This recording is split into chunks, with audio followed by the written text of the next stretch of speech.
जिस व्यक्ति का व्यक्तित्व आपको प्रभावित करता है, आपको अनुकरणीय लगता है, उनका आचार व्यवहार, बोली व्यवहार, उनके कर्म। साधु में बार बार मैं वहाँ आपको लेके आ रहा हूँ कि साधु का मतलब यह नहीं कि आपने सब कुछ त्याग कर आप परिवार से अलग हो गए। आप जिम्मेदारी से भागना को साधु नहीं कहते। विसंगतियों को साधना ही साधु हो सकता है, ये समझिएगा बात। थोड़ा सा इंटरप्ट करना चाहेंगे। हाँ। लोगों जो हमारे जीवन में विकृति थी, हमने साध लिया, जीत लिया उसको हमने। कि मन बड़ा चंचल होता है, मन का जो वेग है वो ब्रह्मांड में सबसे अधिक तेज माना जाता है। एक पहला सवाल है सर, कई बार ऐसा देखा जाता है कि जितने भी साधु संत और सन्यासी हैं, जो भी है, उनको अपने देश में एक ही सोच से तौल दिया जाता है। साधु का मतलब ये, सन्यासी, साधु, संत, ये तीनों वर्ड्स में क्या है? ये साधु, संत और सन्यासी, ये तीनों शब्दों में क्या अंतर है?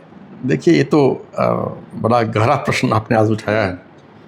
और सच कहा जाए तो ये जो मार्ग है, साधु का हो या संत का हो या सन्यासी का हो, या आपने अंतिम में अघोर पंथ की बात की, हाँ, तो ये एक विस्तृत परिचर्चा का विषय है। इस पर गहरे मंथन की आवश्यकता है, और इस पर जो परिचर्चा होगी, इसको समझने की काफ़ी वृहद होगा इस पर। लेकिन मैं कोशिश करूँगा कि जो मेरी अल्प जानकारी है, जो मैं समझ पाया हूँ, मैं आपसे साझा करूँ। ये साधु होना, संत होना या सन्यासी होना, ये तीनों में क्या ये मतलब ये कोई व्यक्तिवाद का पोषक नहीं है। इसको आप समझिए, ये कोई व्यक्ति नहीं है। हम व्यक्तिवाद से हमको पुकारते जरूर हैं कि वह साधु हैं, वो संत है, वो सन्यासी है, लेकिन वो एक मार्ग है, जीवन जीने की एक विधा है ये। अगर आज आप किसी मार्ग विशेष पर आप अगर चल रहे हैं, आपने अगर किसी मार्ग विशेष का अनुसरण किया है, आपका जो जीवन की जो जीने की जो एक विधि आपकी है, अगर वो एक विशिष्ट रूप से कुछ अगर अलग है, इतर है, तो उसको आप परिभाषित करते हैं कि आप किस मार्ग में चल रहे हैं, या आपको कौन सी किस कैटेगरी में आपको रखा जाए। तो हर व्यक्ति साधु नहीं हो सकता, हर व्यक्ति संत नहीं हो सकता, उसी प्रकार हर व्यक्ति सन्यासी नहीं हो सकता। और यह संभव भी है कि जो व्यक्ति अगर आज साधु है, वो कल सन्यासी भी हो सकता है। जो साधु है वो सन्यासी हो सकता है, और जो सन्यासी है वो संत भी हो सकता है। सन्यासी वो संत हो सकता है। ये बस जीवन जिस समय आप जिस मार्ग का आप अनुसरण कर रहे हैं, आपको उसी भाव में कहा जाएगा, पुकारा जाएगा, या आपको आदर दिया जाएगा। जैसे साधु की बात करें तो साधु को बड़े अगर सहज शब्दों में आप समझने की कोशिश करें तो साध शब्द है। साध संस्कृत शब्द, हाँ, साध शब्द है। हाँ। साध का मतलब होता है जिसने साध लिया हो, जिसने अपने जीवन की जो ऐशनाएं हैं उसको साध लिया हो, जो हमारे सर्विकार है, काम, क्रोध, लोभ, मोह, मद, ईर्ष्या, जो भी आप बात करते हैं। साधना का मतलब क्या है? हाँ, बता रहे हैं आपको। साधने का मतलब हुआ कि आपने, जैसे ये एक विजय भाव में आता है, विजय, कि हमने इन क्या कहेंगे, अगर ऐशनाओं पर जो हमारे जीवन में जो विकृतियां हैं, जैसे किसी के जीवन में झूठ बोलना होता है, हाँ, या गलत आहार व्यवहार होता है, या उनका जो अगर काम है तो वो उचित कार्य में वो संलिप्त नहीं है, अवैध रूप से कोई भी अगर गलत चीज हो या सही चीज हो, मैं दोनों की बात करना चाहता हूँ, अगर उस चीज को अगर आपने साध लिया, आपने उस पर विजय प्राप्त कर लिया, मतलब आप चाहे तो करें चाहे तो ना करें, आप उसके वश में नहीं है। एग्जैक्टली, हाँ। आप उसके वश में नहीं है, तो साधना कहते हैं उसको। साधना कहते हैं। हमने, जैसे अगर बहुत लोग का खान पान गलत होता है, आपने उसको छोड़ दिया अगर, तो हमने उसको साध लिया। हमने इस जो हमारे जीवन में विकृति थी, हमने साध लिया, जीत लिया उसको हमने। कि मन बड़ा चंचल होता है, मन का जो वेग है वो ब्रह्मांड में सबसे अधिक तेज माना जाता है। एकदम उससे अधिक कुछ जो गति है किसी की नहीं होती। व्याघ्र मन कहा जाता है उसको।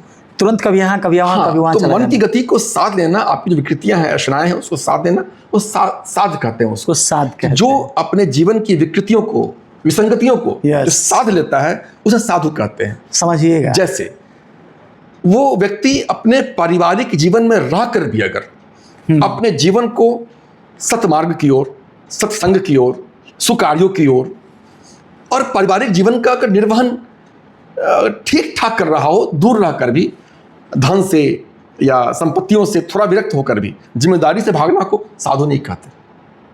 विसंगतियों को साधना ही साधु हो सकता है, ये समझिएगा बात। थोड़ा सा इंटरप्ट करना चाहेंगे। लोगों का ऐसा सोचना है कि साधु का मतलब होता है, साधु वही व्यक्ति हो सकता है जिन्होंने त्याग कर दिया हो अपने धन का।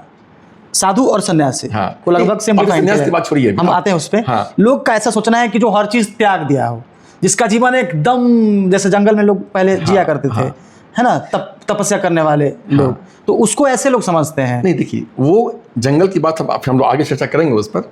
साधु में बार बार मैं वहाँ आपको लेके आ रहा हूँ कि साधु का मतलब यह नहीं कि आपने सब कुछ त्याग कर आप परिवार से अलग हो गए। आप परिवार में रह कर भी आप अपनी जो कुसंगतियाँ हैं या जो विसंगतियाँ हैं या जो कुरीति, आप सबसे अलग होकर निर्मोही भाव से अगर आप अपना जीवन यापन कर रहे हैं, आपको ना पैसे का लोभ है, न मद है, न मोह है, न लोभ है, तो आप साधु हैं। आपने अपनी इंद्रियों को वश में किया है, आपने अपनी इंद्रियों को साध लिया है, आप साधु हैं। अब आइए संत की ओर।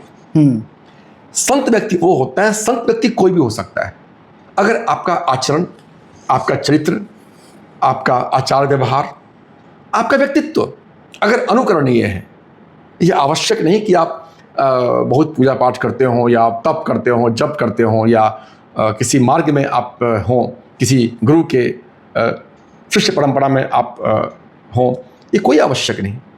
जिस व्यक्ति का व्यक्तित्व आपको प्रभावित करता है, आपको अनुकरणीय लगता है, उनका आचार व्यवहार, बोली व्यवहार, उनके कर्म, उनकी जिम्मेदारियां अगर अनुकरणीय है तो उन्हें संत कहते हैं। संत कहते हैं, संत कहते हैं। संत जैसे आप बता रहे हैं, वैसे मैं समझ ये पा रहा हूँ कि संत का मतलब ये हुआ कि वो आदमी जो मार्गदर्शक हो, जो सच्चाई का बताने वाला हो, जिनके जीवन से आप कुछ प्रेरणा ले सकते हैं। बिल्कुल वही बात। आप उन्हें संत व्यक्ति कोई आवश्यक नहीं कि वो किसी मठ में रहता हो या जंगल में तपस्या करता हो। एक पारिवारिक व्यक्ति संत हो सकता है। समाज, इसको कहा जाता है कि समाज सुधारक। जैसा हमारे संत कबीर हुए, हमारे संत कबीर वो परिवार में थे, वो हमारे मीराबाई रही, उन्हें संत, वो परिवार में रहकर भी अगर आपके जीवन को प्रेरित करते हैं। संत रविदास, संत कबीर, सब हुए ये। तो संत, आप संतत्व जो है, संत के जीवन में जब संतत्व उतरता है तो वो एक समाज के लिए प्रेरक होता है, प्रेरणा देता है। उसके व्यक्तित्व से आप कुछ सीखते हैं, अपने जीवन में उतारते हैं, ताकि आपके जीवन में थोड़ा सा सुगम हो, सहज हो। ये मानते हैं इसको। तो साधु और संत में कोई आवश्यकता नहीं कि उसने सारी इंद्रियों को साधा हो सकता है संत, एक संत व्यापारी भी हो, एक संत व्यापारी हो सकता है। वो अपने कामकाज में लगा हुआ है। जो व्यापार कर रहा है तो उसका धन से लोभ हटा नहीं, वो व्यापारी है, लेकिन उनका जीवन अनुकरणीय है, एक इंस्पिरेशनल है उसका, वो दूसरों के लिए प्रेरक है, दूसरों के लिए। साधु, आपने अपनी इंद्रियों को साध लिया हो, आप साधु बन जाते हैं। आपके जीवन में संतत्व अगर उतर जाए, आपका आचार व्यवहार, लेकिन आप पारिवारिक जीवन जी रहे हैं, कोई बात नहीं, आप संत, आप किसी को भी संत कह सकते हैं। मिलते होंगे, बोलते होंगे, देखो वो बड़ा संत सा लगता है, उसकी बातें संत की तरह लगती हैं, आपको प्रभावित करती हैं वो। बिल्कुल। तो संत ये हुए।